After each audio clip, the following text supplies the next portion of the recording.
Hello, welcome to the Ask Steph show. This is episode number 2 and I'm back to answer your questions.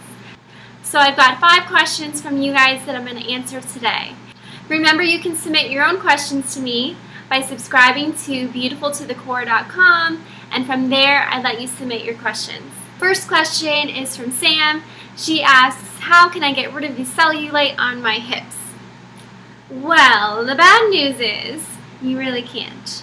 You can't spot reduce. You can't say I want to lose the fat just here, or I just want to lose just this, jiggly fat right here. No, you can't do that. No matter who says that you can, well, they're wrong. You can't. The only thing you can really do is try and lose body fat in general.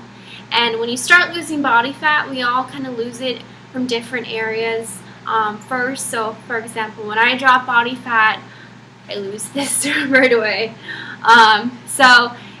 We're all of our bodies respond differently, but all you got to do is try and get on a fat loss program, which I do here with my online coaching clients a lot, and get on a good nutrition, macro-based program, along with a good training program that's focused on compound movements and high-intensity interval training. Those are the best things for fat loss. Can't spot reduce, but you can do your best to just lose body fat overall. Question number 2 comes from Jenna. She asks, how many times a week should I be working out? Well, that's a great question. And you know what? The thing is, we all have different schedules and different priorities, things going on in life. So it's really based on what you're able to do. Generally, I recommend working out and training at least 3 days a week. Preferably 4 to 5 is what I usually recommend. And so when I have a coaching client and they say, this is all I'm able to do is these, 3 days a week, then we make it work. We do total body workouts. Make sure you're working each muscle group at least once to twice a week if possible.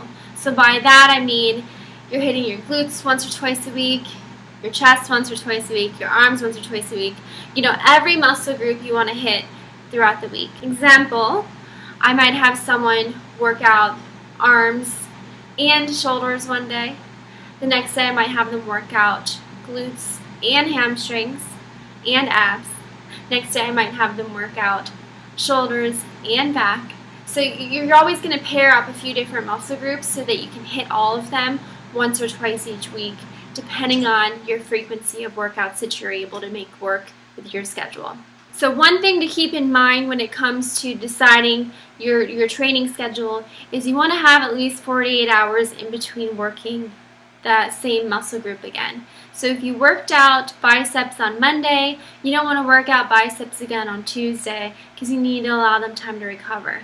But you could work them out on Wednesday again if you wanted. So leave yourself 48 hours to recover. That's why you want to have a good, well thought out training program so that you can hit everything at the appropriate time of each week. Question number 3 comes from Amanda. She asks, how much weight should I be lifting? This is a great question, and a lot of women ask this because they just assume that they have to lift light weights in order to avoid bulking up. Well, the truth of the matter is, ladies, it's very, very hard for women to bulk up. So don't be afraid to lift heavy weight. You want to basically lift however much weight you can lift without compromising your form. So if you're going to the dumbbell rack, you're grabbing 5-pound dumbbells, you're going through your bicep curls, you could literally do 100 of those, no problem. Well, guess what? You need to get more weight. That's not enough to challenge you, and it's just basically a waste of time. So you want to grab enough weight to where it's challenging, but not so challenging that you start having bad form and or using momentum to get the weight up. To be more technical with this answer, a lot of people like to base the amount of weight they use around the 1 rep max concept, or what people say is 1 RM. 1 rep max basically means how much weight you can lift one time with good form, but you wouldn't be able to successfully lift a second time. So let's say, for example, you're trying to figure out your 1 rep max for a deadlift, okay? You put on 100 pounds, you're able to deadlift the 100 pounds once, you try a second time and you fail. Therefore, your 1 rep max for a deadlift is 100 pounds. So say you want to go into the gym, you're going to work out low reps that day, meaning just 1, 2, or 3 reps of an exercise. Well, you're probably going to be lifting around that 100-pound mark then, 90 to 100 pounds then.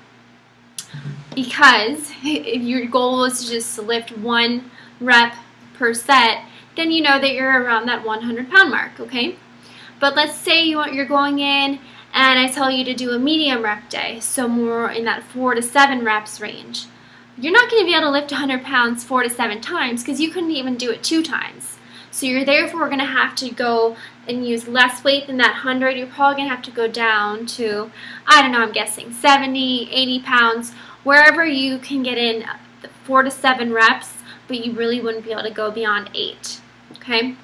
Then you could also have high rep days, which I would say is more around that 7 to 10 range. Some people like to go even higher, 10 to 15. But basically that means you'd have to use even less weight than you're using the other 2 days. So maybe 50 to 70 pounds is what you have to do in order to successfully get 7 to 10 reps in. Okay?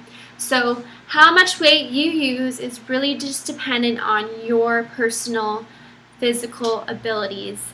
And you should always remember to challenge yourself, okay?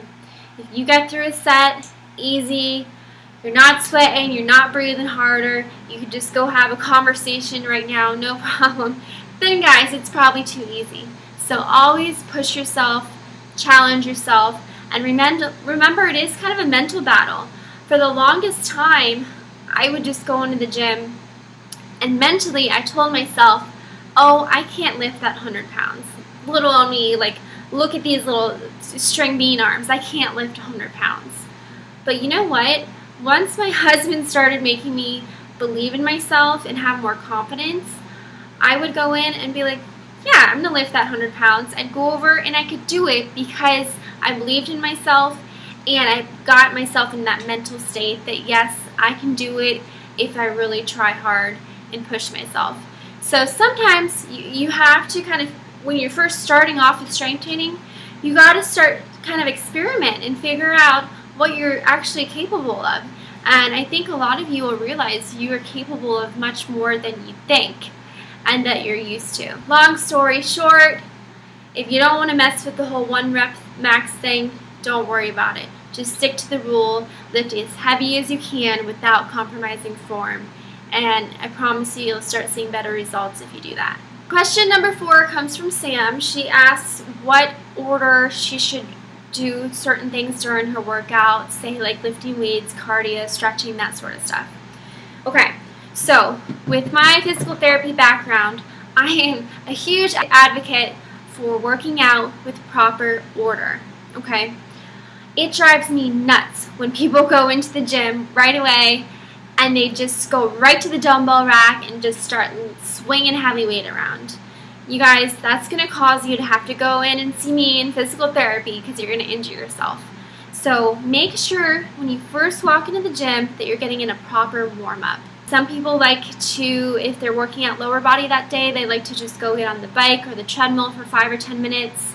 Fine, that's fine and dandy. But I also encourage you to do some of the actual exercises you'll be doing that day as your warm-up as well. Say I know I'm going to be going first thing and doing some weighted squats.